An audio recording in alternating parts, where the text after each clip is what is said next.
Mga kababayan, ay good news muna tayo dahil nga isa sa mga priority ni President Bongbong Marcos ngayong taon, no, maging digitally empowered tayo. So ito nga po ay inilunsad na ng sa EGOV PH app to, mga kababayan. Inilunsad na ang Digital National Senior Citizen ID sa eGov Super App, kaya't mas madali nang ma-access ang mga benepisyo ng senior citizens. Kung dati ang mga diskwento at benepisyo ng ating mga lolo't lola ay nasa card, ngayon nasa cellphone na.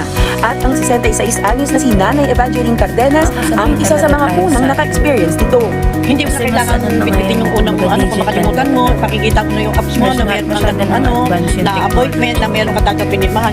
Madali na siya maano. Ayan, inilunsad po yung Digital National Senior Citizen ID na kung saan hindi na nila kailangan talaga bitbitin yung pinaka-physical ID nila, no. Kasi sa EGOV PH app, pag meron po kayong app nun sa inyong mga cellphone, maa-access na po yung mga benepisyo, yung mga diskwento na kinakailangan nyo. Kumbaga, mas mabilis at hindi hassle.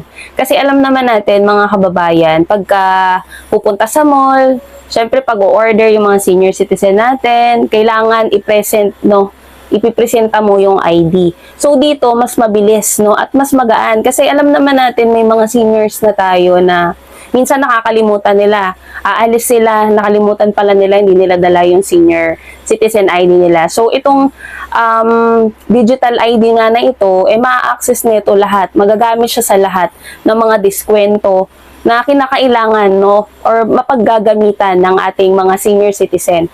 Syempre, alam niyo naman ganito yung pagmamahal, no, ng ating mahal na Pangulo para nga mas mapagaan na, no, yung mga senior citizen natin, yung mga benepisyo nila. Kumbaga, hindi na nila kailangan magpunta dun sa may pinaka-office ng senior citizen kasi nga, maa-access na nila to lahat through online. Basta wag nyo kakalimutan na mag-download nitong EGOV PH app kasi hindi lang yung senior citizen ID ang meron sa EGOV PH app, no. Lahat po ng kumaga libo-libong government agencies, libo-libong serbisyo ay maa-access na natin through EGOV PH.